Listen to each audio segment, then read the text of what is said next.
ഹോർമുസിൽ project freedom സ്വാഗതം. Profit 24 daily റൗണ്ടപ്പിലേക്ക്.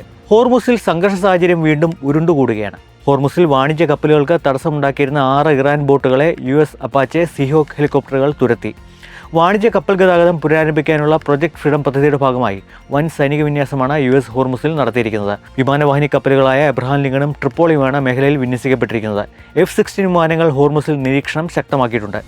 US സൈനിക അകമ്പടിയോടെ ഡച്ച് കമ്പനിയായ മെർസ്കിന്റെ കപ്പലുകളിലൊന്ന് സുരക്ഷിതമായി ഹോർമുസ് കടന്നു. അതേസമയം US മേഖലയിലെ സമുദ്ര സുരക്ഷയെ ദുർബലമാക്കിയെന്ന് ഇറാൻ ആരോപിച്ചു. പ്രശ്നങ്ങൾ വഷളാക്കരുതെന്ന് ഇറാൻ USന് മുന്നറിയിപ്പ് നൽകി.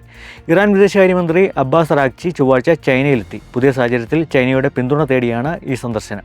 കനത്ത ഇടിവിൽ നിന്ന് കരുത്തോടെ തിരിച്ചു കയറി ഇന്ത്യൻ വിപണി. 76,515 വരെ ഇടിഞ്ഞ സെൻസെക്സ് 500 പോയിന്റോളം തിരിച്ചുപിടിച്ച് 77,017 വ്യാപാരം അവസാനിപ്പിച്ചത്.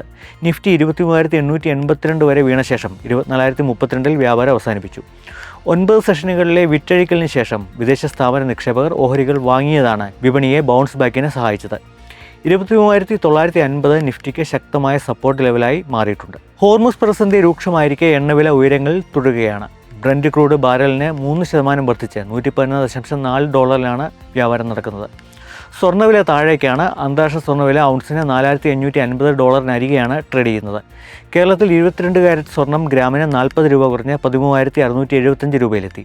പവന് 320 രൂപ കുറഞ്ഞ് 1,09,400 രൂപയാണ് ഇന്നത്തെ വില.